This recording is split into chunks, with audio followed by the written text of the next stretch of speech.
Hi, I'm Chief Slack, and we're the maintainers from VFA 125 out of NAS Lemoore, California. You're watching NASCAR Race Day on Speed. Yeah!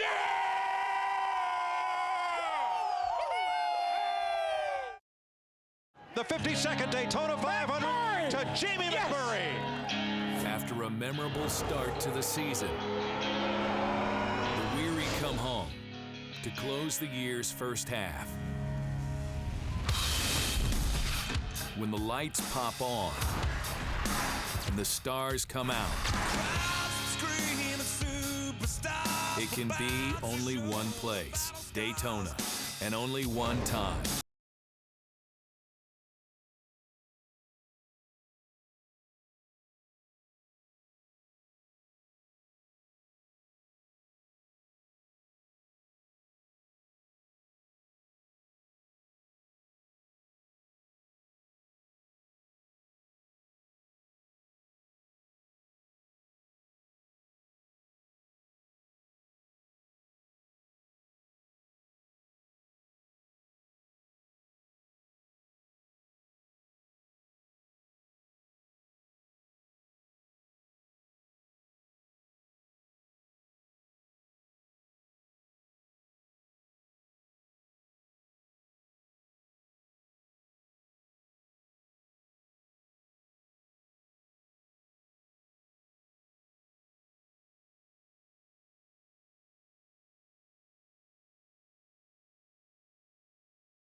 Next on Speed. It's the time when America celebrates its independence. It's about family, fun, but most of all, it's about the freedom that allows us to enjoy things like the Daytona International Speedway and a ride of summer, the Coke Zero 400. Is it time for smoke to rise? We'll ask a guy who knows about one of his best races. And another question we'll answer today is, can 4-time do it 3 times on this 4th of July weekend? Kevin Harvick has the points lead and the pole position, but just how big is this race for Dale Earnhardt Jr.? After winning last night in a very emotional ride, he will join us live, and we'll ask him that very question. If you are looking for a wild race, you have come to the right place. The world's center of racing, the Daytona International Speedway. This track is as fast as ever, and there will be fireworks in the sky and on the racetrack. Daytona on the 4th of July weekend. It simply doesn't get much better than this. Welcome, everyone, to NASCAR Race Day, built by the Home Depot. We are having a great time here on a sultry afternoon in the center of Florida, and we are fired up for racing in an all-American tradition. Hello, everybody. I'm John Roberts. Thanks for joining us on this Independence Day weekend. I am happy to say we have with us a 3-time champion, Darrell Waltrip, with us, and also race car driver Kenny Wallace. And Kenny, unless you've been living under a rock for the last day, you would already have known that Dale Jr. won the Nationwide Series race, but all is right with the world. Race fans, we are in Daytona, home of the big one. And last night, one of the biggest things happened this year. Dale Jr. won the NASCAR Nationwide race. The world is a better place. Darrell Waltrip, I hear that dogs and cats are getting along now. Hey, I got one thing to say to you. 3, baby. 3. You know what? So many people have texted me, emailed me, I've been on Twitter a little bit. Everybody wants to know, is this the start of something really big? I believe there's going to be a huge carryover from this win last night. I believe last night is exactly what Dale Jr. needed to push him into the chase. And let's not forget, we are now talking about the second most successful driver at this racetrack, second only to the guy who originally drove that 3 car, Dale Earnhardt. You know, for so many years, it seemed like it was Richard Petty, and it was very fitting. Richard Petty for years. And now all of a sudden, we're seeing numbers that are owned by the Earnhardts. Not just the late, great number 3, but now this number 88, and he paid tribute to the number 3 last time. And Dale Jr. said, look, I will never, ever run the number 3 again, DW. No, he did. And the other thing he said, and folks, you're going to love this. It wasn't the Mountain Dew that he gave. You know what he said? He said it was the beard and the beer. I mean, I don't know that. I just read that this morning. He said, He shaved off the beard. However it gets it done. Beard, and he said, and I quit drinking beer for a while. He said, I'm back.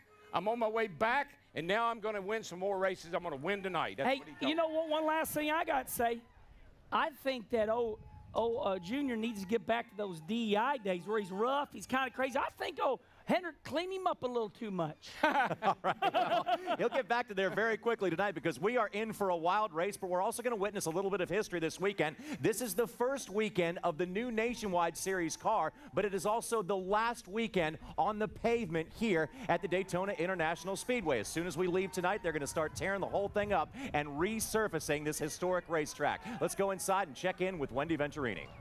Well, thank you, Johnny. Besides the Nationwide race, we've had some action in the Cup Garage, and it dates back to Thursday when we first had practice session, including 2 of the 3 Gibbs cars. Now, that first practice session on Thursday, it was Kyle Busch along with David Reagan getting together, and at the very end of that wreck, as you take a look at that, Casey Kane was also involved in that first practice session. All 3 of those cars will have gone to backup cars for this weekend's race. Now, the next practice session Thursday afternoon in happy hour included several cars, and again it was Kyle Busch getting into the back of Denny Hamlin, this time collecting Reed Sorensen in the 83, also involved Tony Stewart and Robert Richardson. Now all 4 of those cars went to a backup car. More on that in just a second. Joey Logano went for a ride when Carl Edwards got to the back of him. Joey Logano trying to get to pit road, will not go to a backup, but did have extensive damage on the rear of his race car. And who won that race yesterday in Nationwide? Oh yeah, Dale Earnhardt Jr. He had a little bit of cosmetic damage from Thursday's practice session, but nothing to worry about. Dale Earnhardt Jr., he'll start 13th since we were rained out for qualifying. And 3 of those cars are going to the rear of the field today, and that is the 11 of Denny Hamlin, the 83 of Reed Sorensen, and the 14 of Tony Stewart. And that is because their backup cars did not have any laps on them in the practice session, and they will be starting from the rear. Now, to find out what's happened to these race cars since we were here in February for the Daytona 500 and how they may race a little bit differently, let's head over to my dear friend, Hermie Sadler. Yeah, thank you, Wendy. A lot of changes for these cars, not only the Nationwide Series cars, but also the Sprint Cup Series cars. Here's Kevin Harvick's car going through inspection. The biggest difference you'll see from the stands or watching at home on TV, the wing is gone, the spoiler is back at Daytona. The reviews have been really good so far on the racetrack as far as competition. Now, one thing this spoiler did was create more drag and more downforce. So what did NASCAR do to kind of compensate that? They've gone to a bigger restrictor plate. You can see it right here, 1 1/32 restrictor plate. That's up 3/32 from what we raced here last time. That equates to about 45 to 50 horsepower, a lot more throttle response, and leaves a lot more to the drivers in the hands and the feet of the driver using the throttle and the steering wheel to get these cars to handle, because let me tell you, they are a handful. But this additional horsepower will make for exciting racing. The crew chief has to do a better job of communicating not only on the fuel mileage to get the right strategy, but to get this car handling to get to victory lane at the end of tonight's race. Johnny? Thank you, Hermie. I appreciate that. We've got a lot of wind out here. It's blowing our hair all over the place, but we can certainly handle that. But what you might not be able to handle is your race car at the high speeds, Darrell. And also, Kenny, you know how slippery this racetrack is getting these days. JR, I went out on the track this morning in the pace car, gave some pace car rides. Folks, this place, driving around this racetrack is like riding a jet ski. It's got all these little dip-de-doos in it. The car's just bouncing all the time. And if you watched that race last night, these cats were up on the wheel all the time, jacking on that wheel, trying to keep the cars under control. So the speeds are higher. A bigger restrictor plate. They're going faster down the straightaway. Corner entry is much higher. That's why the cars are slipping and sliding the way they are. So the bigger plate, the spoiler, the track being in the shape it's in, wow, what a night this is going to be. After your experience, Kenny, what do you predict? Well, in last night's NASCAR Nationwide race, what I noticed is I was sideways about 3 or 4 times, waiting for it to spin out. I threatened the car, and that's what you're going to see tonight. You're going to see guys threatening their car, saying, hey, I've got to keep up. I've got to drive my car loose. One thing they've all talked about on Thursday, all the Cup drivers, they said, man, the bumps are getting bigger, the track is getting more wore out, and they're exactly right. So in last night's NASCAR Nationwide race, that's exactly the way my car felt. Look for that tonight. And I don't know how long they're going to be able to run 2 or 3 wide. Maybe 2 or 3 laps, Darrell. They're going to wreck. Hey, how do you threaten the car? I mean, what did you say to it? You know what? Didn't listen. You know what's funny is I raced you early in your career, and Darrell held a steady car. You wouldn't see Darrell Waltrip do this. But there are some drivers nowadays that the string between here and there, they'll be like this, and you're like, you're going to wreck, you're going to wreck. They don't at the time. You back off, and they wreck later. There are a lot of drivers that threaten their cars in this new era. They will wreck in a heartbeat. Well, it doesn't get much bigger than Daytona, and we have a 4th of July weekend show that is fitting of an event this big. Some of the biggest stars in NASCAR come by to talk to us, and also another run-in on the racetrack between members of Joe Gibbs Racing. We'll tell you what kind of fireworks that might produce. We keep asking questions, and these guys keep answering. The boys in the fire suit fill us in on all the nitty-gritty. First, Junior and Juan Pablo give us the goods on their season so far. Then, it's Newman and Jamie Mack's turn to speak their minds. Plus, we've got Smoke's signal caller ready to spill some secrets of the pros. Heading your way. NASCAR Race Day, built by the Home Depot.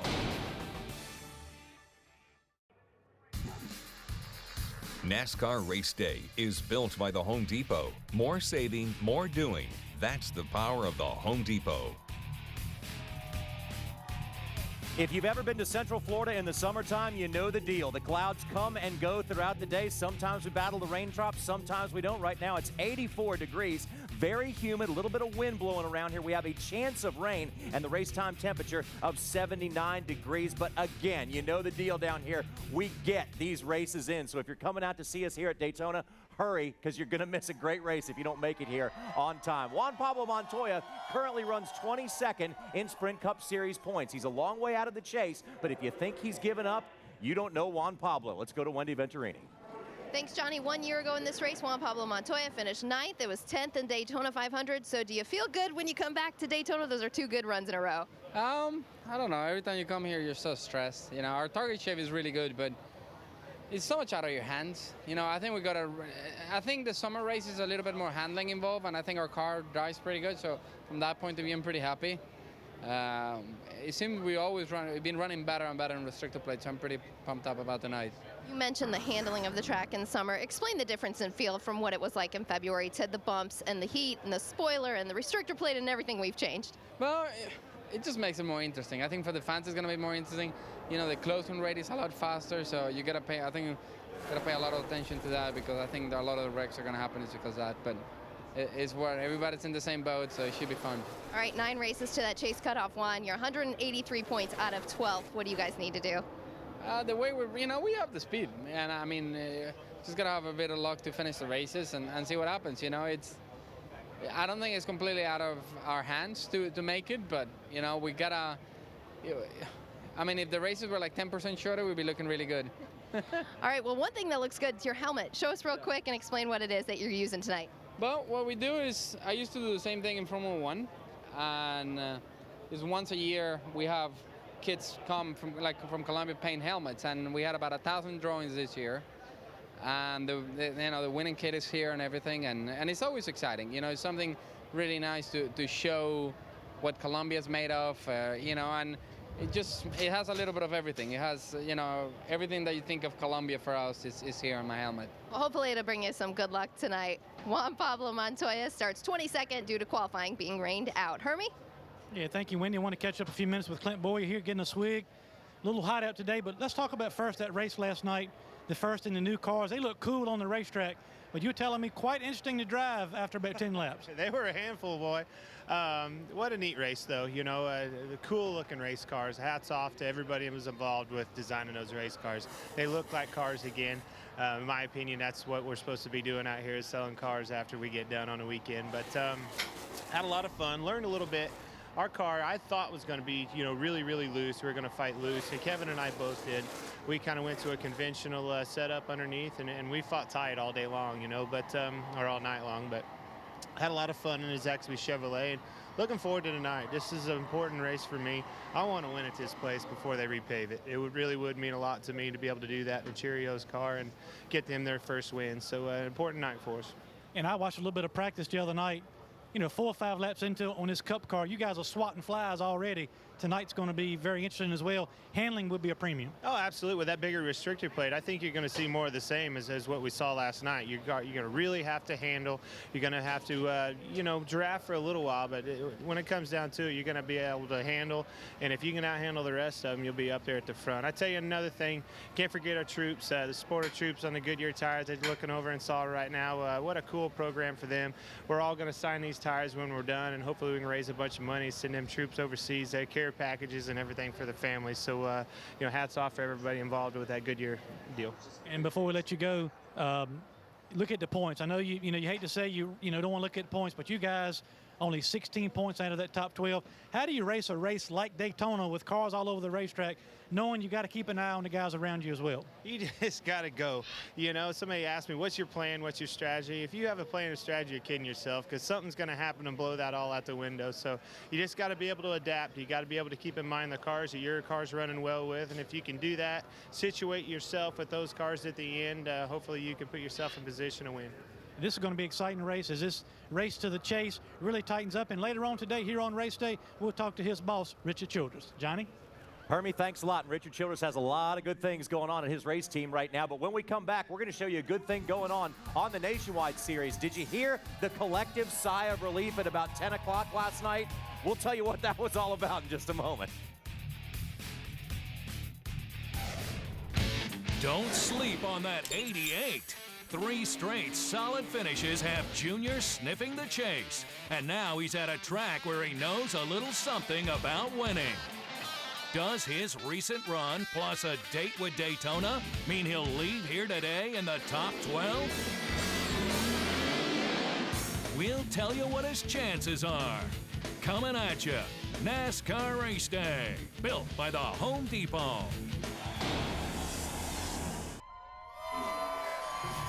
If you watched the Nationwide Series race last night, and we hope you did, you saw a bit of series history that may be coming to the Cup Series very soon. Look at the front of these new cars. The idea was to get brand identity back in, and Darrell Waltrip, you got to believe they did it. Well, I think one of the things that NASCAR has been really trying to do is improve the car that they race in the Cup Series. This is a second attempt at a COT. This is supposed to fix all the things that's wrong with the current car that we have. And, Johnny, if you look at the results from last night, you had a Chevrolet first, a Toyota second, a Ford third, and a Dodge fourth. Parity, they matched these cars up really, really well right out of the gate. On lap number 3, the fans saluted number 3, Dale Earnhardt, the Intimidator. And there you see the 3 car being driven by Dale Jr. and owner Richard Childress looking on. Richard Childress, Teresa Earnhardt, everybody was behind this movement to get this number 3 out on the racetrack. Paul Menard blows the tire, brings out a late race caution. But look at the decision, Darrell, they have to make right now. Well, it's obvious that staying out was the right call because everybody stayed out, got a pretty good finish. The guys that took 4 tires finished pretty far back. But, Johnny, I got to believe it. People always say NASCAR is looking for a caution late in the race. I don't think they were last night. When that 98 car hit the wall, it was dead silent on the radio until there was debris on the track and they had to bring the caution out. Kevin Harvick spun his tires on the restart, and that leaves Dale Jr. to win the race. It has been a long time since Dale Earnhardt Jr. has won anything in NASCAR's 3 top series, and look at the emotion on Tony Eury Jr. That in and of itself, Tony Jr. said, we lost everything here, but tonight we got some of it back. And it's just, what a gamble. To put this deal together, to put Dale Jr. in that car. What if he hadn't have won? What if last night it had been a disaster? And, that's what Dale said afterwards. One of the first things he said is, we came here with this paint scheme knowing that we had to win. If we didn't win, there was no finish in second. That would have been nothing. Inside the NASCAR Nationwide garage area, Dale Jr., he was at the very end of the garage area, and I kept, taking a look over there. Darrell, he was so calm. They practiced that number 3 Wrangler car a couple times. Junior got out. He was all confident. Things were going right for that car. It handled good, and it was fast all 3 days it was here. What I really like, Johnny, is the fact that Junior said, this is for everybody, all my dad's fans, my fans, and for everybody that works so hard to put this deal together. And that's what made it so special. It was not just a Dale Jr. win. It was a NASCAR Nation, a Junior Nation win last night. And, Kenny, what did you think about driving the new Nationwide Series cars? They look great. They look cool. But how do they drive? I was pleasantly surprised. There was so much negativity about, the cars handle bad. But between the test 1 month ago, where all the drivers said they're out of control, you can't drive it, my little old team put a package underneath my car, and I got to tell you, my car handled really good. And after the race, all the drivers said, hey, you know, I was expecting my car to do this, be loose, and you heard Kevin Harvick and Clint Boyer say, my car was tight. Darrell, it was a huge success. I think it was a better debut of the new Nationwide car than it was of the new the Cup car back when it came out. I can tell you that. Yeah, hey, Kyle Busch won the race at Bristol and said, my car sucks. I'm like, what? Dale didn't say that last night. I think he was too happy to worry about that car. One of the most important things about that car, though, is it does implement all the safety features of the COT car in the Cup Series as well. So we talked about it. Everybody else have talked about it. You want to hear from Dale Earnhardt Jr. about it? He's coming up live next.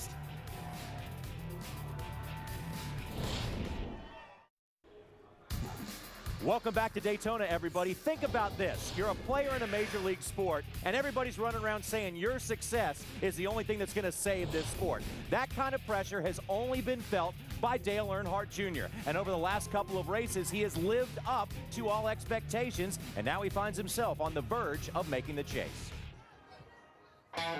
Dale Earnhardt Jr. is riding a string of 3 solid races in a row, with 2 top 10s at Michigan and Loudon. There you go, man. Still got help with you. Good job. And an 11th place finish at Sonoma. Little E is now just 3 points out of chase contention and heads into Daytona looking to build on those strong finishes.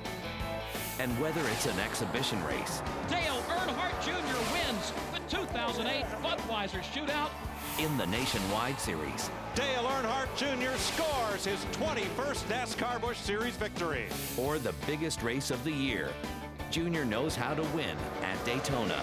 The legacy continues. Dale Earnhardt Jr. wins the 46th Daytona 500.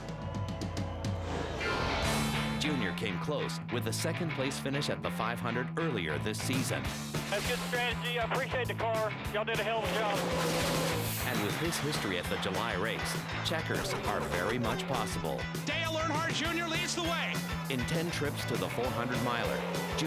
has yielded 6 top 10s, including 5 consecutive from 2001 to 2005, 3 top 5s, and 1 trip to victory lane.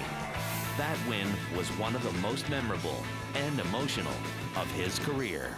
This is the first Winston Cup race here at Daytona since Dale Earnhardt was killed in a crash at the conclusion of the Daytona 500 back in February. In honor of your father, what would it mean to you personally to win this race, Dale? Well, I know he's had a lot of success here, and I'm looking forward to maybe having the same kind of success. I really like this racetrack. It's one of my favorite tracks, and the win here would really mean a lot to me and the rest of the team as well. 180,000 on their feet, screaming wildly. Here they come, turn 4, final lap of the Pepsi 400. Michael Waltrip in second, but it's going to be Dale Earnhardt Jr. using lessons learned from his father to go from 6th to 1st and score the victory in the Pepsi 400. That's unbelievable. You've learned a few things through the years, though, haven't you, from certain people? Yeah, he was with me tonight. I don't know how I did it, but he was there, and Michael helped me. I guess we're even now.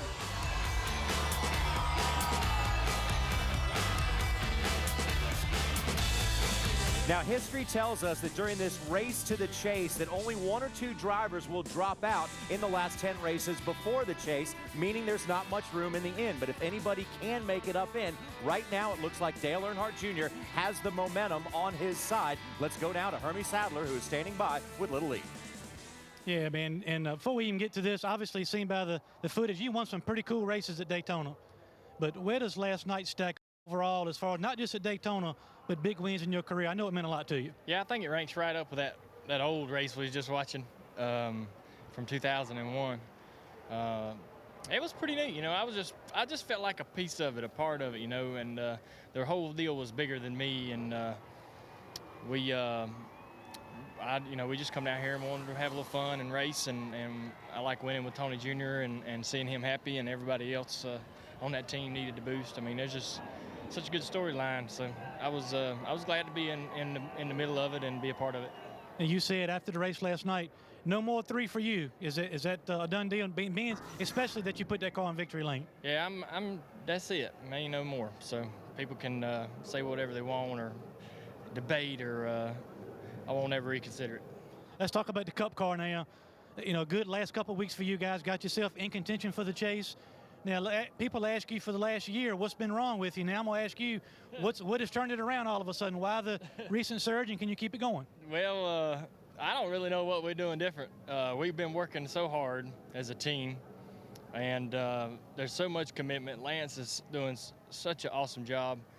He has a hell of a support cast, and we're just starting to finally, you know, hit a little luck here and there too. We've been pretty fortunate in some situations, but we're unloading some good cars. That's helping us a lot when we're not having to really work that hard and search hard throughout the weekend. Just unloading a fast car, man, you know how that makes such a big difference. And that's what we did in the last 3 or 4 weeks. It's helped us. Hopefully we can keep it up. You know, that's, to me, you know, we got a long ways to go as a team, and we don't never need to be satisfied and complacent, and we just need to keep the tempo up as far as how hard we're working, because it's paying off. And let's talk about National Guard on your car tonight. You guys had a neat event on Wednesday night honoring 8 special guys, and, you know, the paint scheme tonight's got a lot to do with those guys. Tell us about it. Yeah, the Guard brought in 8 soldiers with that were involved in 8 different missions with some amazing stories.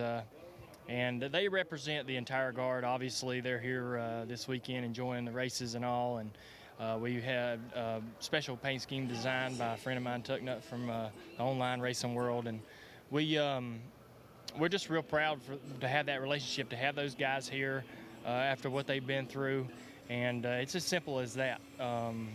The car looks good, and hopefully it'll run as well as I think it will. We got pretty much the same setup we ran in it at Daytona with a few tweaks, but I feel pretty confident. Yeah, I was going to say, the next question is, everybody wants to know, you know, is your car good enough to pull the double off? A lot of things are different. We talked about it, restrictor plate, spoiler, but at the bottom line, it's getting in the right place at the right time at the end of this thing. Yeah, well, I got, after last night's race, I got about 67 text messages, and one of them, the best one, was from my mom. She said, get the broom out so we can sweep this thing. So we'll see. I'm going to be working hard, and hopefully the weather works out to where the race doesn't get called early, and we can work our strategy like we want to, and be around at the end. And if the car's there like it was in the 500, we'll try to recreate that and get the win this time. Well, I'll tell you what, it takes a lot to make a car go up front and win, but confidence has a lot to do with it. I saw his guys in the pits. You know, those guys are confident, and Dale Jr.'s got that look in his eye again. We'll see if he can pull the double off this weekend, guys.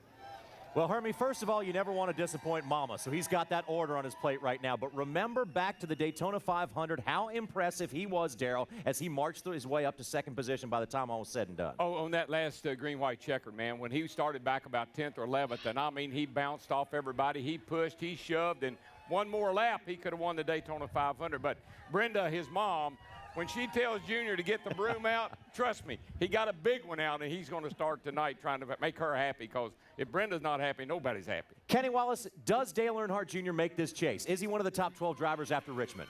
Well, first of all, Dale Jr., look what his win did last night. I mean, literally, I've never seen anything like it. I mean, LeBron James, yeah, the whole Cleveland wants LeBron James to stay there. Michael Jordan, it doesn't matter. I have never seen a sport that demands one person out of 43 to save the sport. If Dale Jr.'s win last night, it was on every news station there was in the whole United States, if not world. If that's what it means for him to be in the chase, I think it would be great for the sport if Dale Jr. can make the chase. Kenny, if you have 70% of the fans, and that's conservative, and 70% of the fans are not happy, then when he wins, they are happy. That's a big turnaround right there. Yeah, you know, somebody on our panel tonight is going to select Dale Earnhardt Jr. in their fantasy picks. Imagine that. But when we come back, we're also going to talk about some inter-team rivalries that are going on. Are they heating up or are they cooling down as the summertime comes our way? Stay with us, everybody.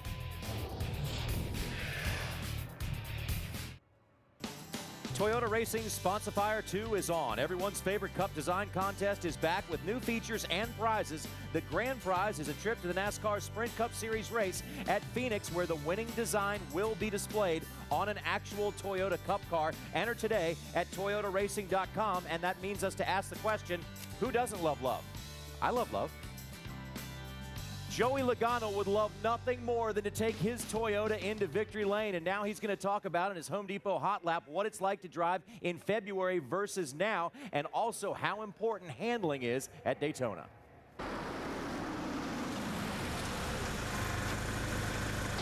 Hey, I'm Joey Logano with your Home Depot Hot Lap. This week we're in Daytona. It's going to be a lot different than what we had in February, mainly because it's going to be a lot hotter out here. We're going to be sliding around a lot more. Track's definitely a lot slicker just because of the heat. It's a tough place to get the handling figured out here. It's definitely a handling racetrack more than I think it's ever been. And got a lot of other differences too. With the spoiler on the car, definitely puts a lot more drag and it gives us a bigger restrictor plate, so at least we're going about the same speeds. You know, definitely have to try to figure it out to be there at the end. So definitely got to survive. That's another big thing here at Daytona is getting through all the wrecks. But those are the biggest things here at Daytona, and that's your Home Depot Hot Lap.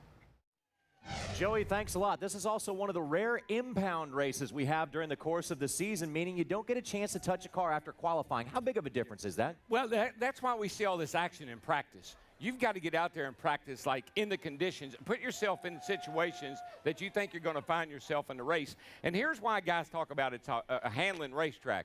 No other racetrack other than Talladega do we go where you want to hold it wide open all the time. I mean, theoretically, if the car's handling good, you mat it here and you never let up. That's the challenge. That's where the handling comes in. You've got to play with that throttle. You've got to work with that steering wheel to make the car get around this racetrack. The challenge is who can do that the best. That's why they talk about it's a handling racetrack. One guy that does that great here, especially during July, is Tony Stewart. Let's hop up in the race car with Tony. And drivers, let's go for a hot lap around the Daytona International Speedway. Well, I think, we can sit here and ride with him. It's actually kind of boring. So what you want to do is we want to be quiet. Let's listen to his throttle and see if he can hold it wide open.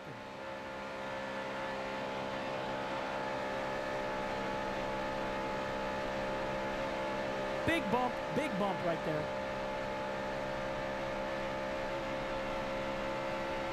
Okay, now here he is, Darrell. Catching up. This is the draft. Yeah, the big plate really allows these cars to suck up, and sucking up is what you see him doing right now. That doesn't mean he's trying to be buddies with the guy in front of him. As he gets on the tail of Dale Earnhardt Jr., you can see just how rough this racetrack is. Yes, it's incredibly rough. But what is so exciting is you don't see this, as you're watching TV. Let's listen here again. Now, he can choose to hit him if he wants, but we're practicing, so he could be dragging the brake a little bit.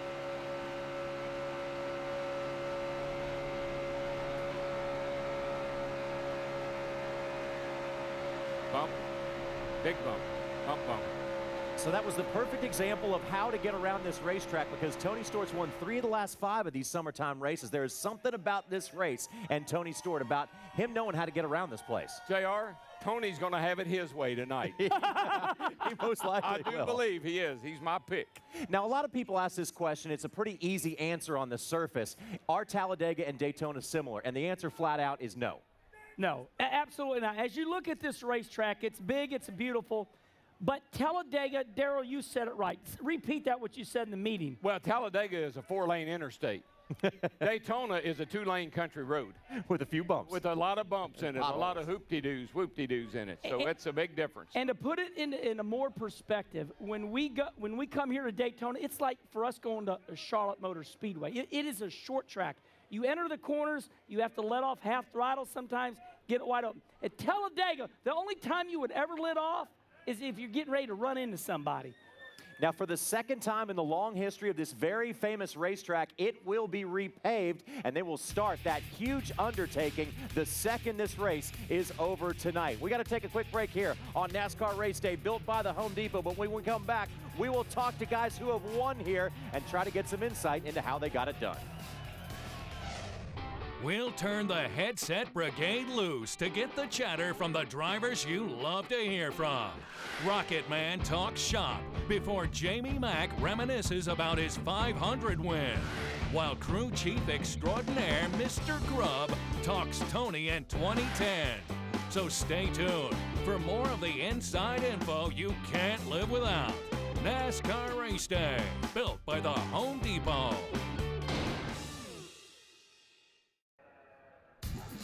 Just down the road from the Daytona International Speedway is Jackie Robinson Ballpark. It's home to the Single-A Daytona Cubs. It was opened on June 4th, 1914, but renamed Jackie Robinson Ballpark in 1989. Robinson played here as a minor leaguer on March 17th, 1946, and that was the first racially integrated game in baseball history, and that game was a stepping stone to Robinson breaking in to the major leagues. Now, it is something to come home to your home track and be a hometown hero and win, but we have a true hometown hero with us today from Daytona Beach. Let's go to Wendy Venturini for more. Well, thank you, Johnny. I'm with Navy pilot Lieutenant Eric Kenny. Now, Eric is going to be doing the flyover tonight for the race, which is one of the coolest jobs. He's joined by his parents. But here's the cool part, Eric, and I'll step over here just real quickly. You are from the Daytona Beach area, Father Lopez High School graduate. How cool is it to be doing the flyover tonight in your hometown? I mean, that's everything. I've done a bunch of flyovers before. I've never done one here in my hometown. I'm super excited to have the opportunity to come here and do it in front of my home fans. Now, tell me about the weather, because you and I were just discussing this, but you have a good outlook about this evening and what's going to happen. Yeah, we're looking at it right now. It's going to be a game time decision probably whether or not we're going to make it, but check the weather forecast. I think it's going to be good. We're going to launch up here and plan on doing it. Okay, now I have a question, because I've watched a lot of races, the pre-race shows, national anthems, and every time you guys time it out perfectly. How do you time this out, or getting that flyover right as the national anthem's ending? That is the hardest part of the whole thing. A lot of practice, a lot of math in the cockpit, which isn't easy to do, but we work it out, we practice, and just hope the national anthem singer doesn't go long or go short. So we're praying on that.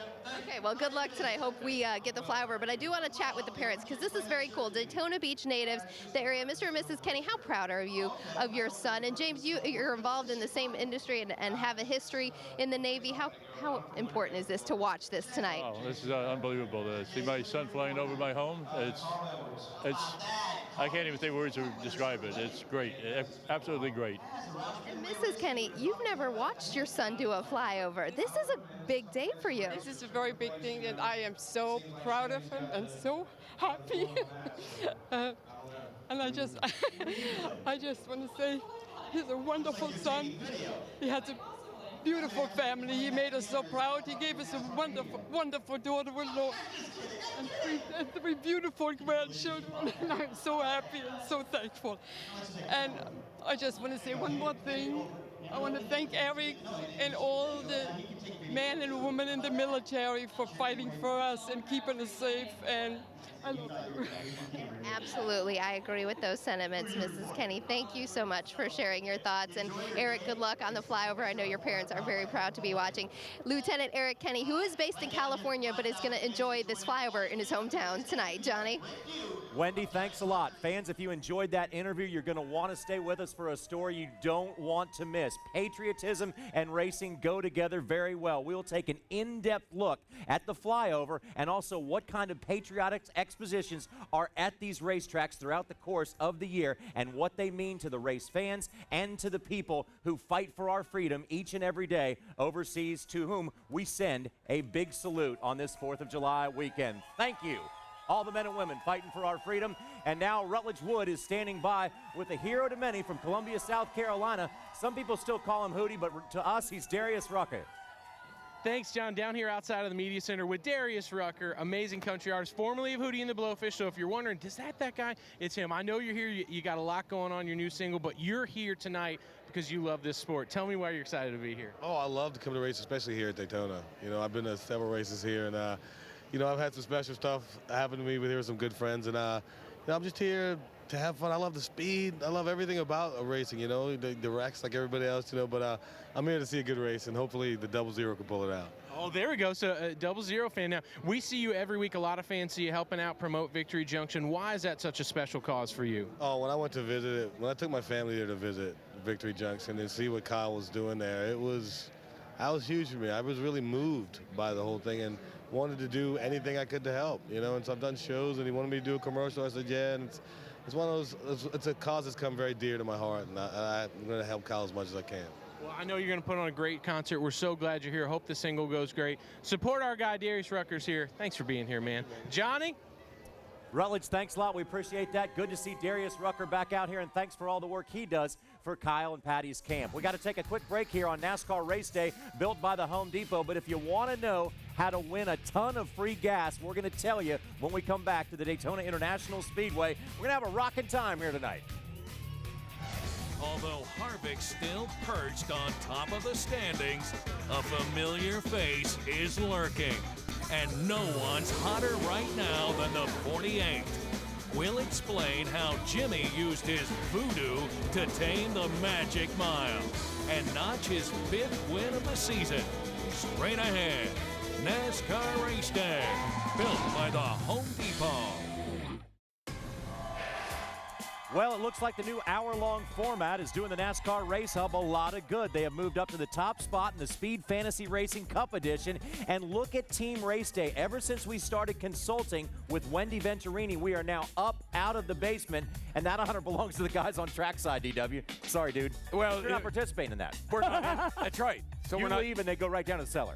That's not my fault. And look how Kyle has done. I brought him right to the top. the race is not picked for Kyle. I've gotten a lot of points for him. He's going to appreciate that when he comes back here now in 2 races. And also here are our picks for this week. We suggest that you stick with the Biff. Greg Biffle from the A group, Dale Earnhardt Jr. from the B group, and Regan Smith from the C group. Those are the guys that are going to get Team Race Day up the notch, up one more notch on the ladder in Speed's Fantasy Racing Cup Edition picks. And you guys can play along with us. Just go to speed.com and you can figure out how to join in the game and win some cash along the way as well. Now, here's a warning for you. If you're filling up with gas and a bearded, spiky-haired man comes up smiling at you, do not be alarmed. It's just Rutledge, and he comes bearing gifts.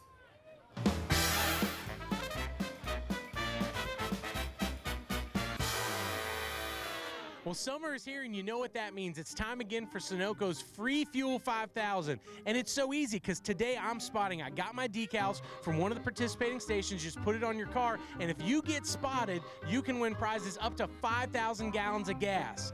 That is a lot of gas. So today, here at Daytona in the infield, I'm doing some spotting. I got a stack of gift cards to give out, and we're going to see who's got their decal. Let's go. If you're in Daytona, you can't miss this awesome truck or its great Sunoco decal. And this is Jake, the guy that built it. Jake, congratulations. I spotted your decal. You are winning a gas card for $10 in gas. Plus, you're going to be entered to win the 5,000 gallons of gas. Oh, that's great, man. I appreciate it. It'll go a long way with it. I mean, this thing is awesome. Another happy winner. Get your decal. What's wrong with this picture? There's no decal. I can't give them prizes if they don't have a sticker. So, Tammy, is this your cool truck behind me? Sure is. I couldn't help but notice you don't have a Sunoco decal in there. I can't help you win free prizes without it. Well, what are you going to do to fix that? I'm going to put one on for you. That's great. Knock yourself out. Great. You need a decal so you can get free stuff. Decal, spotted, free stuff. So this is how it's done. There's your sticker. Melinda, where did you find it? At a Sunoco station. It's that easy. She put it on. Now you've been spotted. Here's your $10 gift card. You guys are going to be entered in the Free Fuel 5000 giveaway. All right, that's great. That'd be a lot of gas, wouldn't it? That would be a lot of gas. Where would you go? San Diego. San Diego if these guys win Free Fuel 5000. Spotters are going to be at Sunoco's every day this summer, and they're going to every one at least once. That means you need to get your sticker. You just won a gas card, and you're going to be entered to win 5,000 gallons of gas. Fantastic. Thank you. Well, now that you know how it works, you know what you got to do. Get to a Sunoco station, pick up your decal, because if you get spotted, you could win up to 5,000 gallons in free gas. Get your sticker. Man, Rutledge has never given us anything except for a hard time and some hair gel. Hey, race fans, Sunoco's Free Fuel 5000 is back. Just get your Sunoco decal, put it on your car, get spotted and win. We've got spotters visiting every participating Sunoco, and if we see you or if Rutledge sees you, you have a shot at instant prizes and the grand prize, 5,000 gallons of Sunoco fuel. For more information, go to GoSunoco.com. When we come back to NASCAR Race Day, built by the Home Depot from the Daytona International Speedway, we will have the latest news from the garage area as we rejoin Wendy and Hermie live, who are patrolling the area for you, the race fan. July at Daytona is always entertaining. but last year's finish was about as memorable as they come. Tony took advantage of the last lap fireworks and rode his wheels all the way to victory lane. We're heading back to 09 to show you how smoke conquered the beach. Around the Turn, NASCAR Race Day, built by the Home Depot. Welcome back, race fans, to NASCAR Race Day, built by the Home Depot. They call it the world's most famous beach, and for good reason. But they also call this Daytona International Speedway one of the most recognizable sporting venues in all the world, and there is good reason why. You never know what's going to happen, even in practice here. Lots of wrecking going on the Thursday practice session involving some of the biggest names in the sport, and also a little melee on the racetrack involving Joe Gibbs Racing teammates. Joey Logano got perhaps the best end out of that, but here's a bump between Denny Hamlin and Kyle Busch, and we all know that they have had their run-ins throughout the course of this season so far. Welcome back, everybody, to the Speed Stage. We're having a great time out here with some fantastic fans, and also breaking down what's going to come on this evening on the racetrack. Filling in for Kyle Petty, three-time Sprint Cup Series champion Darrell Waltrip. Thank you. And race car driver Kenny Wallace. Now, heading into the Nationwide Series race last night, we said, man, we're going to see a wreck fest. We didn't. Heading into the Cup race, we're saying we could see a wreck fest. What do you think? I think there'll be more wrecks because these drivers are more in tune with these cars. There was a lot of apprehension last night. Nobody knew what they were getting into. You know, Darrell, what I'm concerned about, we're looking, we watch that replay of practice. Here's Reed Sorensen in the Red Bull car, just minding his own business. He's just going down the road, and they wrecking behind him, and all of a sudden he's wrecked. I mean, sometimes you get wrecked and you don't know why. Yeah, well, that's just a product of this kind of racing. You know, it's pack racing. You know, everybody gets all up in a pack, and they kind of run together, and if anything goes wrong, if somebody bumps somebody, you saw how close. I mean, Kyle Busch just barely rubbed into the side of Denny Hamlin's bumper, and it caused that big wreck going down the back straightaway. That's what will happen tonight. When these guys get amongst themselves, these cars get to moving around, and you don't have control over the car. You're fighting the wheel, the car's jumping around, hitting bumps, sliding, sipping, bam, into somebody, cause a wreck. There you go, right there. Just like Kenny's doing. Get off me, get off me, get off me. I don't want to. I want to wreck move on, give me some room. And with a bigger restrictor plate, we have faster racing than ever here before on the plate, in the plate history of this racetrack. For more, let's go to Wendy Venturini, who is patrolling the garage area for us. Wendy? Yes, Johnny, and I've made my way to pit road. Now, it's been raining pretty much the whole show, which doesn't bother us, but it started to come down hard enough where we need an umbrella here on pit road. So hopefully this will be the last of the rain shower. But I do want to talk about pit road and how slick it is. Now, to the foot, it's not that slick to these crew guys. However, if you check out the Nationwide race last night, there we see Brad Keselowski sliding through his pit, and then of course after that some other mishaps where guys were sliding. Now, the reason why they're sliding, it's not so much the pit road is slick, it's a lot of different things that attribute to that here at Daytona. One of them being the tire compound, one of them being the brake packages. Now, the brakes are a little bit smaller here at Daytona. Of course, super speedway, you don't need a whole lot of brakes anyways, but that's one of the reasons why these cars are sliding through the pits. So we'll see some of that tonight. These crew guys aren't so much worried about slipping as it is so much the cars coming to a solid stop. Now, another thing to keep in mind, Johnny, this pit road will be tore up tomorrow morning, and it will be concrete when we come back for the Daytona 500. So that's something they're doing. The 24-hour race, they use those air jacks, which is why they're going to make pit road a concrete pit road instead of this asphalt where it's going to divot into it. So some changes coming along to Daytona starting bright and early tomorrow morning. And that is an absolutely huge undertaking. I remember DW when they repaved Bristol, you went out there with the jackhammer right after the race was done. Yeah, and I'd kind of like to do it here. With the night. Did they not invite you? Well, this joint, you know, you have a love-hate relationship with this place. I've lost some of my best friends here. I've had some of my saddest moments here. I've had some of my biggest moments, too, winning the 89 500. So this place pulls at your emotions, tugs at your heartstrings, just like last night. It'll be the same way tonight. Something emotional will happen in this race tonight. I think about Wendy Venturini saying they're going to concrete the new pit road. Race fans, you can't believe it. I look for some drivers and teams to come down here in the winter and start practicing leaving pit road. You can't imagine what a concrete pit road will do to the axles and the drivetrain. So look for next year that to throw a new curve into 2011 Daytona 500. This whole place is going to get a facelift. It's going to be beautiful, but it's going to create some new challenges. It will, but we have concrete pit roads at other places too. Anywhere where they run an IndyCar, whether it's Michigan, California, some of the others, Texas, a lot of racetracks have concrete pit roads for that very reason. So it does create a little bit of a problem for your rear end gears and axles, but not that much. Guys know how to handle it. So almost every time we come here to Daytona, we're going to see some type of history, and the history we will see this weekend is the inception of the new car for the Nationwide Series, and also the last time we will see this old pavement here at this very historic racetrack. Still a lot to come. We got a couple of Daytona 500 winners coming by to see us.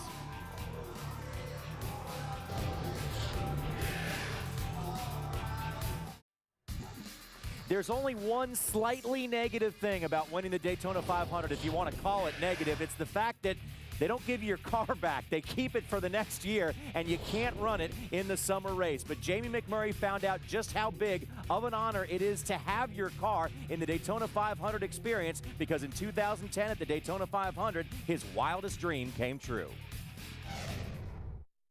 Teams have been waiting, working hard for the last several months, preparing for this day, the running of the Daytona 500, NASCAR's biggest event. All right, boys, Daytona 500, let's do our jobs. 1, 2, 3, 4, 5. 43 of the world's best drivers, more than 30,000 horsepower about to be unleashed in the Great American Race, the Daytona 500. Get set for 3.5 hours of raw racing excitement. Who will lead it? Ageless Mark Martin.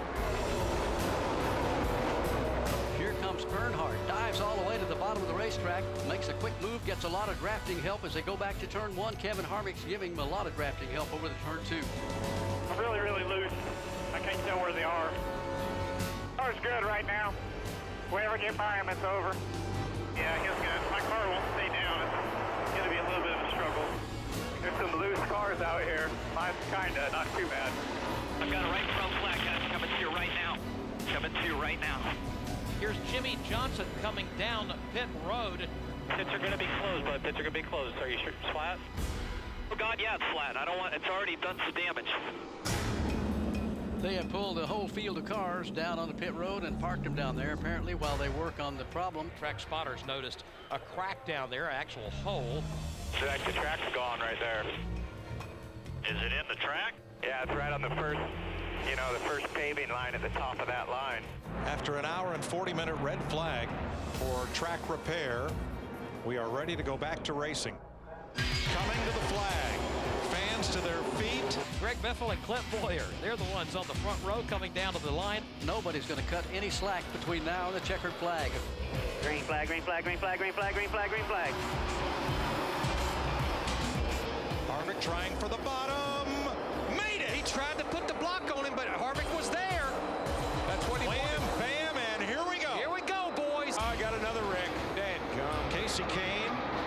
Caution is out. The caution's out. The leader has not taken the white flag, so we will go into overtime. Told him I cannot run the top, right, Billy? Yes. He's trying to figure out which lane he wants to choose right now over that. If you choose to start on the outside, Harvick would be behind you. If I get clear, I think we need to be on the bottom, Dylan. Please go remind Biffle he can shove me, but tell him I got that up housing in.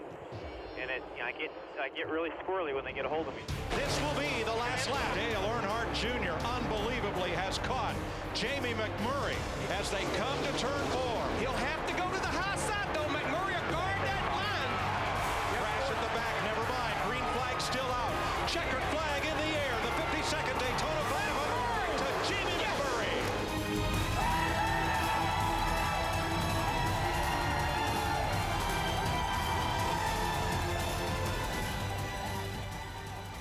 For Jamie McMurray, that win was so significant because before he won at Talladega, making it 2 plate races in a row that he won, people were saying that this guy was going to be out, it's going to be left out. So just how big is it, DW, when you do get that first 500 win? Well, I've always told Michael, I said, buddy, if you can only win one race in your whole career, make it Daytona. That's how important this race is. And for some people, it comes easy.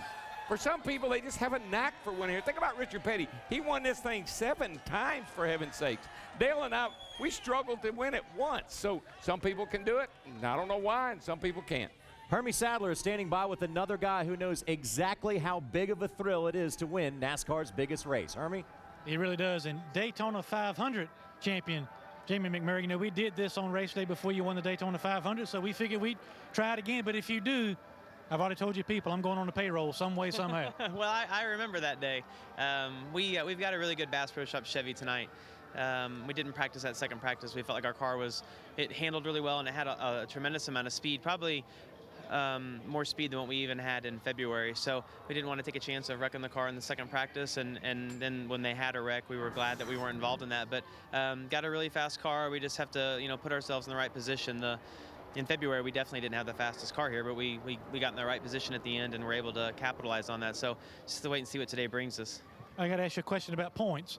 How many points are you out of the chase right now before this race starts? Any idea? Not a clue, no. I told you guys people don't count points yet. Well, it's 121, so you're still in shape to try to get this thing in the chase if all goes well. You guys, what's your mindset going into this race? Do you think about that at all, or you just go out and try to win and let the points take care of themselves? Yeah, I mean, I would love to. I'd pay attention to points, but not that close. I think when it comes down to 2 or 3 races to go, I mean, there's a lot of races left. You know, I mean, how many races do we have left? I don't even know. I don't know that either. Now you got me in trouble. we have quite a few left, and a lot can change. And this is one of the races that can really turn things around, because guys can have some bad finishes here. So I don't know. I guess you'll pay attention to that with 2 or 3 races to go, and we really want to be in the chase. But right now the concern is winning the Coke Zero 400 and just capitalizing on tonight.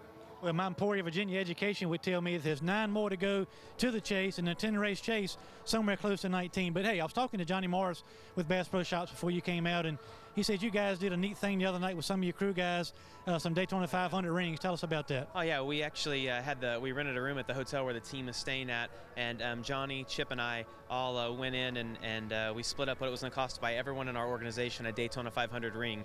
And we actually got to give them to all the guys that were at the track this weekend. So we had like a little dinner, and then they had like a little video of the last few laps of the race, which were obviously exciting for us to watch. And then Johnny, Chip, and I got to hand everybody the ring and shake their hand and thank them for being a part of it. So it's been a really, really exciting weekend. And Johnny Morris is just an incredible individual. Anyone who doesn't know Johnny, he's obviously the founder of Bass Pro Shops, and actually his wife and his daughters were in the drivers meeting with me just now. It's just he's a really unique individual, and he's one of those guys that you meet certain people in your life that you really respect and you admire, and Johnny Morris is one of those guys. Yeah, he's a cool guy, standing out here in a plaid shirt and jeans, talking about a lot of stuff, including Jamie McMurray winning. There he goes right there. So Jamie McMurray, great winner of the Daytona 500. He's going to try to make a sweep of Daytona's Cup races this year. Wendy? Thank you, Hermie. I'm with our 2008 Daytona 500 winner. There's no joking around on race day. You're not allowed to laugh, Ryan. Well, serious business here. It is here, yeah, but on the side I was going to have a little fun, but that's okay. Oh, well, thanks. I'm sure it was at my expense, whatever it was. I'm glad. No, sure. It's totally separate. Okay. You're good. When we come here in July, how is the racing going to be different tonight than what we had in February with the restrictor plate, spoiler, weather changes? Tell us. I don't know. Well, great. Thanks. No, I can tell you this, that the rain's going to have a little bit to do with it, and either both cooling the track off now, but potentially cooling the track off later, depending on what Mother Nature decides to do with us tonight. But ultimately, yeah, the grip is down on the racetrack. It's been hot. It's been cooking. There's a lot of oil a lot of oils that have come up in the asphalt, but ultimately, the cars are faster. They got more horsepower. It's going to be a handful to drive them, but it's going to be a guy that manages his tires, manages his race car, and puts himself in position. It's going to be in the right spot. Well, you mentioned tire management. Juan Pablo had talked about the handling of the car in the summer race versus February. How much is it in your hands, really? Because we always say super speedway racing, restrictor plate racing, anything can happen. But how much is it different? For the first, maybe 5 to 10 laps, it's not. I mean, it's pretty close to wide open, depending on where you're at in the group. If you're running 35th, then you get your hands full from the very get-go. But if you're up front in the top 8-10 cars, then it's typically pretty good. So it's just rewarding to be up front and have that little bit of clean air to keep the car glued to the racetrack to be able to save your tires for the last part of the run. All right, we just had Jamie McMurray on. Hermie asked him if he knew how many points he was out of 12th. I'm going to take a guess that Ryan Newman does know how many points you are out of 12th. Do you? I'm putting you on the spot. 15. See, how am I not surprised? If you do the math, it should be 16 because we want to lock ourselves in. We don't want to go for the tie. That's true. So what do you have to do to get in that top 12 in the 9-race chase cutoff? we just have to do what we did last week. Finishing 6th was great for us. We seemed like, I was talking to Clint Boyer about it, it's like every week we're racing with that same group of cars that's, 9th to 16th in points, and that makes it really difficult. So just a little bit of edge, for those next 9 races is going to be huge. All right, thanks for playing along. Ryan Newman, who is 15 points out of that chase, Johnny, and not surprised that he knows this number. Yeah, Wendy, he definitely didn't have Hermes Emporia, Virginia education. He's got an engineering degree. Of course he can do the math. We got to take a quick break, but first we're going to tell you about a very big promotion coming up at the Charlotte Motor Speedway. Actually, a race coming up. Daytona makes legends, but Legends drivers can make their share of $1 million in the Legends Challenge. For more information, visit uslegendcars.com. This event will be televised July 17th on Speed at 8 o'clock Eastern Time, and there's a whole lot of money on the line. Next week, we're halfway through the season, and Mark's still looking for win number 1. We'll head to a track where he dominated last year on his way to Checkered to see if he pops the bubbly for the first time in 2010. Live from Chicago, under the lights. NASCAR Race Day, built by the Home Depot.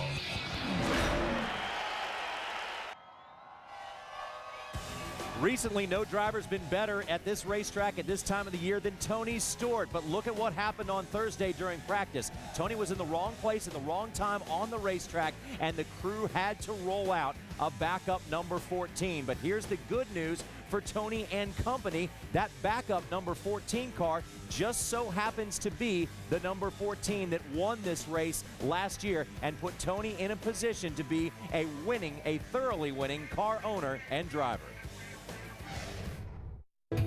We'll see a lot of friendships established this evening as drivers find drafting partners to work with, but as we get down to the late laps, friendship can be very, very fickle here at Daytona. You can plan all you want to. Doesn't mean one cotton-picking thing when it comes down to that checkered flag. All right, bud. Welcome to a nice, hot, sticky night in Daytona.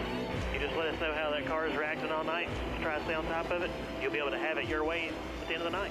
Green flag goes in the air, and we are underway. Jeff Gordon's in that outside lane. Gordon down in front all by himself. I'm not sure what to do here. I should just ride or what?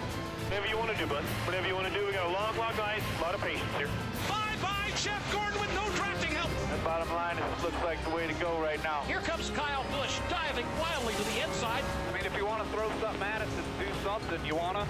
At the front of the pack, it's on for the lead. Tony Stewart to the outside. Keep doing what you're doing there, bud. Got a little bit of blazing on the right rear. All I heard really was keep doing what I'm doing. That's good enough for me right now. It's all going to be decided by drafting help, and right now, everybody's going with Tony Stewart. You had your whopper out there yet? We saw the King riding with you a little while ago. I dropped it in the floor. All of a sudden now, Kyle Busch has got his hands full. Reagan gets it to the back of him. What a dumbass. All you had to do is just stay in line. Just help a brother out and be cool. No, let's all race. Trouble breaks out. David Ruderman, Dale Earnhardt Jr. We're going to wad up a dozen of them.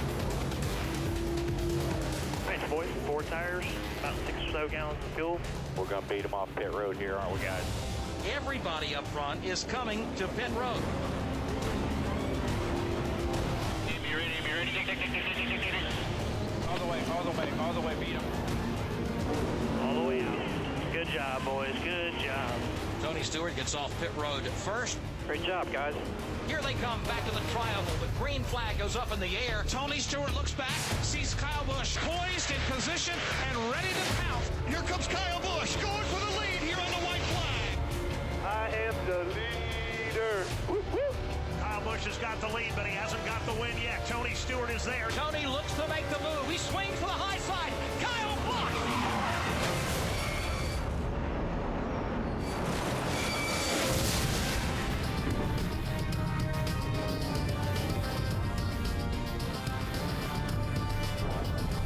Tony Stewart is going to win the Cup 400. A spectacular move, but you knew it was going to be something like that. Did an awesome job there, Tony. Pit crew, everybody. Awesome job. Well, that's not the way I wanted to do it. Kyle failed the car and won. We talked about fireworks and a spectacular finish to the Coke 0400, and you just had one. And watching that video back, I had forgotten how crazy it got coming to the start-finish line and celebration with crew chief Darian Grubb, the 14 team who were now joined by Darian. How neat is it to come back to Daytona? You won here 1 year ago. You've won a Daytona 500 with Jimmy Johnson as the driver. How special is this place to you?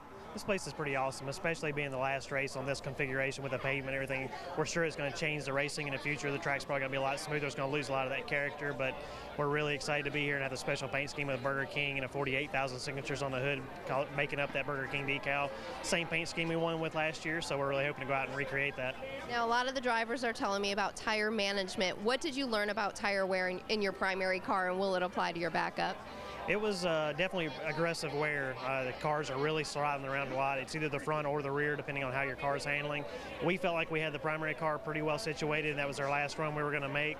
And then we, of course, got caught up in that crash. Now we got to go to a backup car. So we think we're going to be pretty close. This is a car actually we won with last year, so we feel pretty comfortable. Now the rain has started to fall mid-show right here. How does that play with the psyche of a crew chief and going through your notes? Because you think you have everything in order that you want to, and then the rain becomes a factor. Yeah, we're not really worried about the rain. Whenever we go back to racing, the track is going to be in good shape. It's just a matter of keeping all the crew guys all hydrated and fed and just keeping everybody upbeat and ready to go. And when you sit around for a couple hours waiting on the rain, it gets pretty tough to keep everybody motivated and focused on their tasks they have to have. Well, your driver's pretty focused when we hit summertime. He always hits his summer stretch, I call it. So does this mean the best is yet to come for Tony Stewart? We really hope so. We've made a lot of changes. We've done some testing at Milwaukee and some of those others. I think we really helped our short track program. So now we're hoping our intermediate and our speedway program are going to carry along some of those same lessons. And so far, the work that everybody at Stewart Haas is doing has been paying off. And it sure has. Good luck to Darian Grubb. 4 top 10s in a row for the 14 team. Johnny? Wendy, thanks a lot. That's a great job by that team last year, what they did, and also this year coming on. Everybody was asking again, and everybody likes to ask it. If you're not doing as well as you did the year before, it was what's wrong with the 14 team? Well, right now they're showing us there's nothing wrong with the 14 team. Well, it seems like we repeat ourselves every year. We're doing it for the 5th, 8th year in a row. Tony Stewart is a dry, slick, dirt-type driver, likes the heat, likes to keep the car under control. Darryl, it seems like this is the time of year. Yeah, well, one of the things that they've done now, a lot of these drivers, they kind of get a little bit lazy, to believe it or not. And when it comes time to go test and they say, can't test at the track we're going to race at, what do you want to go test for? If you're going to go test somewhere else, get somebody else to drive the car. A number of guys have done that. What Tony Stewart and some of the other drivers have found out is they go test, they need to be there in the car themselves, fixing the car the way they want it, not the way someone else wants it. That's helped that 14 team a bunch these last few weeks. Tony Stewart's gone to test. They've won a lot of places. Car's much better.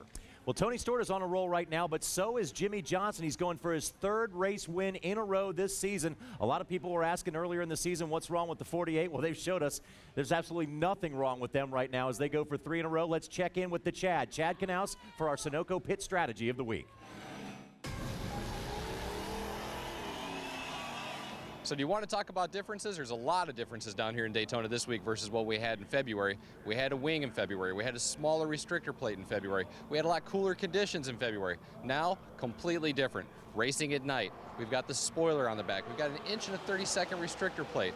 It's a lot hotter and a heck of a lot more humid than what we've had. It's going to be extremely slick and very difficult to get a hold of this racetrack, even in the nighttime conditions. It's not going to cool off anywhere close to what we had in February. Tire wear is going to be an issue. Track position is going to be an issue. And it's going to be very exciting to see how this spoiler works in the draft. You can go about 43 laps on a Sunoco fuel run, but that's the least of your worries. Trying to keep your tires underneath you and trying to maintain that track position, that's definitely what's going to win you this race. So happy 4th of July, everybody, and I hope you enjoy it. Chad, thank you. We will be watching the number 48 tonight. After the checkered flag is waved, be sure to check out NASCAR Victory Lane, fueled by Sunoco, and catch all of the race highlights and raw emotion straight from Victory Lane. Also go to speedtv.com, keyword Sunoco, to enter for your chance to win an autographed flag signed by the winner of today's race. And a lot of fans inside this racetrack have already been winners because we heard some great music so far by Darius Rucker, who we heard talk to Rutledge Wood earlier. There he is. Some of us know him as Hootie, but he's still jamming out there, doing the country thing these days. I know one thing, my sister Connie and Carolyn love that man. All right, the fans loved him in there. We'll be back to Daytona in a moment. Welcome back, everyone, to NASCAR Race Day, built by the Home Depot. It is the world center of racing, the Daytona International Speedway, and a rite of summer is the Coke Zero 400. perhaps one of the world's most famous sporting venues, and this is a racetrack where legends are made. Just ask Jamie McMurray as he won his first ever Daytona 500 in a very big and emotional win the last time we raced at this track. But so far this season, this series has been dominated by 2 drivers with 5 wins apiece. Jimmy Johnson going for 3 in a row. Denny Hamlin still on fire and looking pretty when it comes for the chase. But there are so many questions heading into tonight's Coke Zero 400. We had wrecks all over the place on the racetrack. The first time this spoiler has come back this year to Daytona, and also the unknown of a tire compound, a bigger restrictor plate, and the old saying of have at it, boys. Kevin Harvick is your pole sitter by virtue of the rained-out qualifying, and he also is your points leader as well. And Darrell, as we take a look at the points, there's a pretty big gap right now between Kevin Harvick and Jimmy Johnson, but that could decrease tonight greatly. You know what I see? I see comers and I see goers. And that 48 car is obviously on the comer list. That 11 car last few weeks has been on the going list, so they got to get their act back together. And Kenny, here's how tough it is. Jimmy Johnson wins last week, only gains 35 points on leader Kevin Harvick. Honestly, these guys up front, they're just having a good old time. What we don't see is what I'm excited about. When you get right here, this is it. This is what it's all about. Look at this, Darrell. Darrell, look at this. The 13th place car, 3 points out, down to 15th, 16th points out. This is where the race is at. Yeah, to get in the chase, that's where the race is at. But also remember this, right now, if the chase started, 2 guys would be tied. Jimmy Johnson and Kevin Hamlin there would be tied for the lead. That race at Richmond is going to be one heck of a shootout. Let's now hear from the guys who are up front and talk about the pressure of being on top. It's actually probably a disadvantage under green, just for the fact that you can't get up to speed, to pit road speed until the end of the, past the speed line. So, but if the caution comes out or something late in the race, I think you want to have it and keeps you from getting into other cars and stuff that are coming out of their pit stalls. So, don't know that there's pluses and minuses to pit stall 1 here that there aren't in a lot of other places. In May, we kind of got off base a little bit and we're focused more on winning and less on finishing, and we lost a lot of points and it hurt us. So I feel like we're more in a mindset right now of going for points and taking a chance at a win if we have it, but I can't make mistakes like that. We can't swing for home runs every time we're on the track. We need to be smart about that. If we don't win in the next 10 weeks, I'm going to be pretty damn disappointed as well. So when you look at the scoreboard and you're at a basketball game and you look up and Kobe Bryant scored 30 points and you don't even realize that when did he score all those? It's because when he scores, you expect it and you never think twice about it. And when he doesn't, he has an off game or an off race. In Jimmy's instance, you pay more attention to it because everyone's expectations are so high. So it's a lot of people let greatness kind of go by them and don't even pay attention. Now, history doesn't always repeat itself, especially in NASCAR, but history has shown us that during this stretch of the season, generally only 1 or 2 guys fall out of the top 12. It's a tough group to crack into, and if you want to get in, somebody else has to fall out. There's no question about it. If you're down there from about 8th on down and you got guys that are 3 and 4 and 5 points out of the chase, that's the battle, as we've said. But one thing I did notice in that interview, Kevin Harvick was really, really, really downplaying the importance of that #1 pit stall. It doesn't get any better than that. Yeah. I just incredibly agree with Denny Hamlin. I think too much in our sport, we let great wins and greatness go by the wayside because there are so many good drivers. We are at an all-time high. You go from 1 at least down to 30, and everybody has won a race. There's no shortness for talent anymore. I think there are drivers like Jamie McMurray winning the Daytona 500, then going back to Talladega and he won 2 Speedway races in a row. He's doing a great job. Now, had you watched the NASCAR Race Hub on Thursday night, you would know who the next 25 nominees are for the second class in the NASCAR Hall of Fame. Among that group of honorees was our good friend Darrell Waltrip as well. But look at the rest of these guys on here. And what a tough situation to be the guys who have to decide this thing. Got Cousin Fireball up there, Curtis Turner, some of the biggest names in sport. JR, these guys, Bobby Allison, Cale Yarborough, David Pearson, Benny Parsons, those are my heroes. Those are guys I raced with. Those are guys that I admired and respected. And we also got 5 new nominees as well among the returning nominees. Jerry Cook, Dale Inman, legendary crew chief, Fred Lorenz and Jack Ingram, and T. Wayne Robertson wasn't a driver, but was one of the promoters that had a huge impact on this sport. Yeah, he worked for R.J. Reynolds, and he really did a nice job of promoting the sport and taking it to the next level. R.J. Reynolds came in, and they created the modern era. From 1972 on, we quit running 60-plus races every season, cut the schedule down to 30. R.J. Reynolds came in, cleaned up all the racetracks, and made our sport not just a regional sport like it had been for a long time, but it made it a national sport.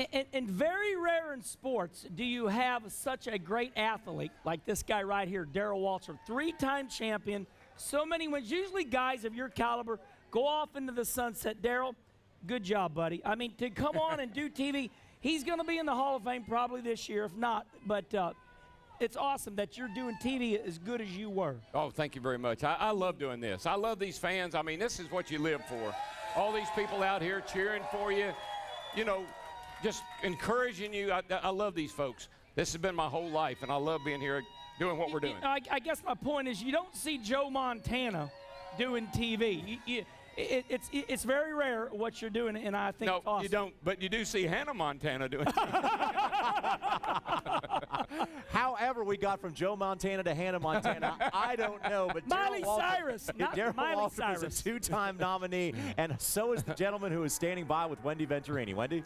Thank you, Johnny. Yes, you gentlemen out there, I don't know. I'm with Richard Childress, a 2-time nominee as well. Richard, last night was pretty special for Dale Jr. What was it mean? What did it mean for you to see that Wrangler number 3 in victory lane last night? Well, it brought back a lot of memories, just seeing the 3 up at the top of the board there, and see the happiness with Junior and everybody at JR Motorsports, and for Kelly Earnhardt, who put the program together, and Teresa and everybody that jumped on board with it. I was just happy, and especially happy. I was pulling for Clint, but if he couldn't win, I wanted to see Dale Jr. win for sure. Now on the Cup side, you guys are dominating the points with Kevin Harvick leading. What is it that's changed so much at RCR? It's so good to see you guys running well. Well, I mean, it's a lot. You know, we've made a lot of personnel changes. We've made a lot of changes in our cars, our engineering. You can't put your finger on any one thing, but I'm really proud of all of our guys. You know, we've been so close to winning so many races this year. We could easily have 7 or 8 wins. It's just one of those years, but if you're running that good, the wins will come. All right, now, I hate to put you on the spot, but with Kevin Harvick, he needs some wins. He needs those bonus points. What's the focus for RCR? Is it getting Kevin Harvick those 10 bonus points with 9 races to the chase, or is it the opposite of getting Clint Boyer into the chase, who's 15th right now? Well, all of the above is, you know, we got to get Clint in the chase. We got to keep Jeff in there, and get wins for all of them. And Kevin, you know, we're going to get a little looser here the next few races and take a few more chances and win some races.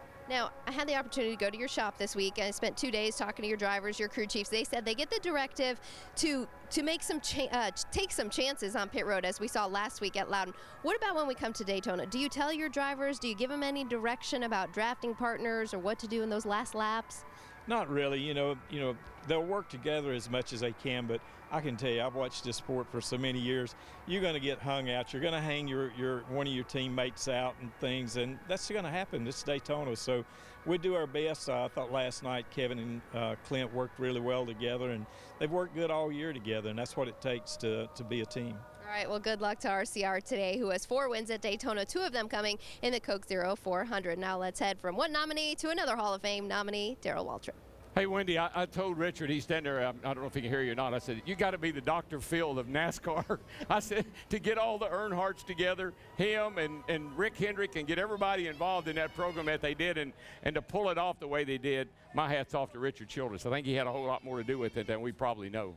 And having fun with the thing. You know, Richard said, you know, hey, you know, it was a great night last night, the number 3 car, the Wrangler. What he didn't tell you is $1.5 million in diecast that was reported on TV yesterday. We wouldn't have known it. That's the other reason he was smiling. Oh, yeah. That ain't too shabby. Hey, one of the best shows of any weekend in NASCAR is the Camping World Truck Series. We got another barn burner coming your way next Sunday. The NASCAR Camping World Truck Series invades the Hawkeye State, and we're there for all the 3-wide, door-to-door, full-throttle excitement. Don't miss the NASCAR Camping World Truck Series live from Iowa next Sunday at 1:30 Eastern, only on Speed. When we come back to NASCAR Race Day, built by the Home Depot, we will take you behind the scenes for a look you've never seen before of some of the patriotic displays we see every weekend in NASCAR's top form of motorsports, NASCAR racing. These are the awesome flying machines that often give us the flyover before each and every NASCAR race, and they are part of a fleet of planes that put on a display each and every race, but also protect our freedom, and the brave men and women that fly them are also the reason that we are here enjoying a race on the 4th of July, Independence Day. The F-18s, part of America's fighting forces. The all-American feel of auto racing on the 4th of July is second to none.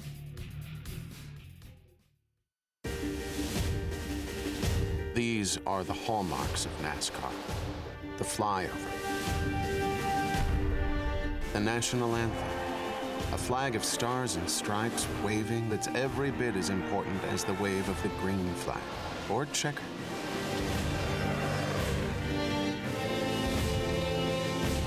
NASCAR observes patriotism in a manner unlike any other sport.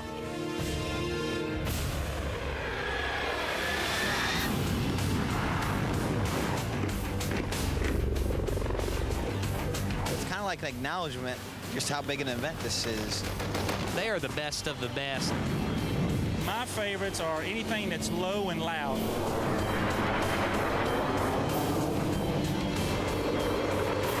Whether it's the paratroopers jumping in with the flags or whether it's just different flyovers configurations, it brings goosebumps to your body.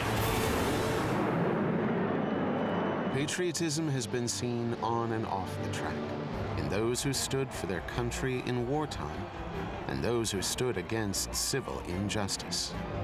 The fight for freedom frames the story of NASCAR's first champion. Red Byron was a member of a B-24 crew that flew bombing missions over Japan. After suffering an injury that cost him the use of his leg, he used a metal brace and force of will to win the first Cup Series title. And with every generation, every race is an opportunity to honor those bound by a commitment to give their last full measure in the cause of our freedom. Whatever our stand, their sacrifices are worthy of our unquestioned honor. And so, NASCAR celebrates our freedom with the deafening thunder of the race, the moment of silence that precedes it, and the shower of fireworks that follow. These are the expressions of patriotism that transcend words, that remind us we are not yet done with this great experiment we call America. Freedom isn't free, nor is it for sale. It cannot be bought, but it comes at a price. And let us never forget that what was paid for breathes within us all.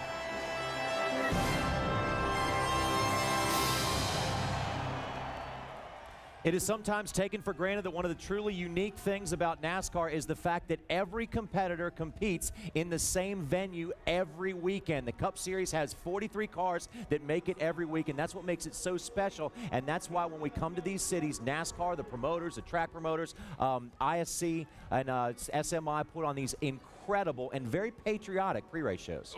The military people, they have so much pride. And you go to Walter Reed and you see the injured. You see the men and women that come to these races and hold the flags and the national anthem. I mean, I can't, Kenny, I don't know how many times I've heard the national anthem in my life, and I love hearing it every day. It's a beautiful thing, and NASCAR has been so gracious and open, and all these teams and all these fans and everybody have supported the military across the board. And that makes me a really proud American, and it makes me really proud to be a NASCAR fan. Race fans, we are merely wimps. When you think of somebody like Bud Moore, who went in Normandy Beach on D-Day, this man, you know, bullets coming at him, you know, I mean, and people losing their lives to get off those ships, to get on land. I think how weak I am compared to these men, and they come here, and we salute them. They're in the drivers' meetings. They're on the racetrack. And I look at them in awe, and I think, oh, my gosh, how brave you are to have a gun in your face and somebody try to shoot you. So I thank them and all of you out there that have let us be free and be able to drive these cars in circles like me and Darrell have our whole career. Got to say it again, but it's worth repeating. If they didn't do what they did, we wouldn't be able to do what we do on every given weekend. Thank you to the American men and women who fight for our freedom. And the pilots are mounting up for the flyover because we're getting closer and closer to green flag time. When we come back, we will tell you who we think is going to win this race. Stay with us, everybody. NASCAR Race Day is built by the Home Depot. More saving, more doing. That's the power of the Home Depot.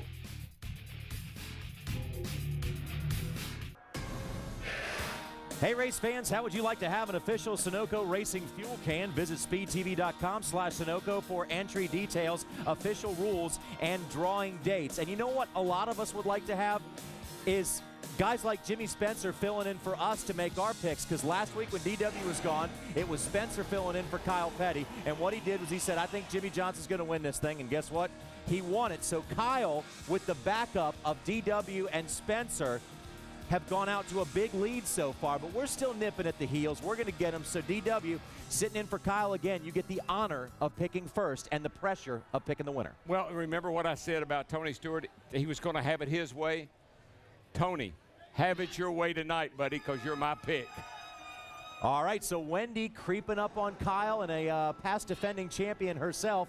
Wendy, who do you got? Well, I am going with a Kyle tonight. Kyle Busch, I think, is going to get the job done. He is a win here 2 races ago, 2 wins this season. Kyle Busch is good here at Daytona, but anything can happen as long as Johnny doesn't keep telling the fans that I am picking the NASCAR Race Day fantasy picks.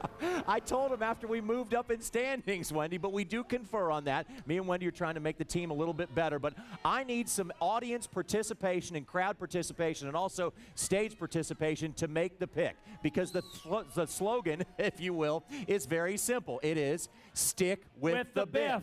Stick with the biff. Come on, guys, louder. Stick with the biff. Stick with the biff. Come on, help me out. The 16 car is going to win this thing tonight. Who do we got going up next? Greg Biffle's going to win this thing, and he's done it before at this racetrack. Had a great car in Daytona. He's got the same one back here again. Well, my core run real good. Just want to thank Goody's Headache Powder. I'm a 7-time champion. My name's Richard Petty. And I'm going to tell you what, the number 29 of Kevin Harvick is going to win tonight. Why? Because every restrictor plate race, he's up front. And excuse me, did you forget he won Talladega and he's a Daytona 500 winner? So I'm not last. Let me see. Hermie. Yeah, thank you, Kenny. And I tell you what, I'm going right up and tell you what's going on. Dale Earnhardt Jr. is going to win this race tonight. And you want to know why? He's got a lot of horsepower under the hood and a lot of horsepower on pit road with these servicemen and women right here on pit road. So what do you guys have to say? Let's go. 1, 2, 3. Go, guard, go! Go, guard, go. Dale Jr., baby. Woo! All right, so Hermie's got Junior. And Hermie, I don't know if you could hear it from out there. You probably could. The crowd here tends to agree with you in the fact that Junior's going to win this race tonight. So we'll see what happens with our fantasy picks. But right now, we're going to go back to Wendy Vendrini. Well, thanks, Johnny. Of course, the weather. One last final thought from Daytona. The good news is it's not raining right now, but let's take a look at the radar to see what's coming tonight. Now, here's the racetrack. Daytona Beach is right here. We've had a lot of rain come through here. If we look out into the ocean, there is precipitation out there. These white boxes that we see on our radar are lightning strikes, but unfortunately, we do have some rain coming off the coast, and hopefully it will miss us at the racetrack. Hermie? Yeah, thank you, Wendy. We heard Darrell Walter talk early today on the show. In this chase, we've got Cummers and we've got Gores. Clint Boyer, Dale Earnhardt Jr., those guys are knocking on the door for the top 12. Let's talk about a couple guys that are still hanging on by the skin of their teeth, staying in this top 12. Carl Edwards, the number 99. Greg Biffle, the number 16. JR's pick. These guys have not shown the speed on intermediate tracks and short tracks. Tonight is a very important night for these guys to get a top 5 finish or maybe even a win to solidify some momentum in this spot in this top 12. Daytona is a wild card. We'll see who can make that wild card work for them tonight. These guys need a good run, JR. And Hermie, to tell you just how long this NASCAR Sprint Cup season is, we're only at the halfway point right now. If you think of what's gone on so far this year, we're in for a great show for the rest of the season. Oh, I don't think there's any question about it. And again, I think it's important for Denny Hamlin to have a good night tonight. A couple of bad weeks has really set that team back. Jimmy Johnson's on a roll. Jeff Gordon needs a win. Jeff Burton needs a win. There's a lot of guys, and Dale Jr.'s got momentum. What about you, Kenny Wallace? And the poor drivers that have been just minding their own business, like Tony Stewart, going straight down a straightaway, and they wreck him. So go, drivers, go.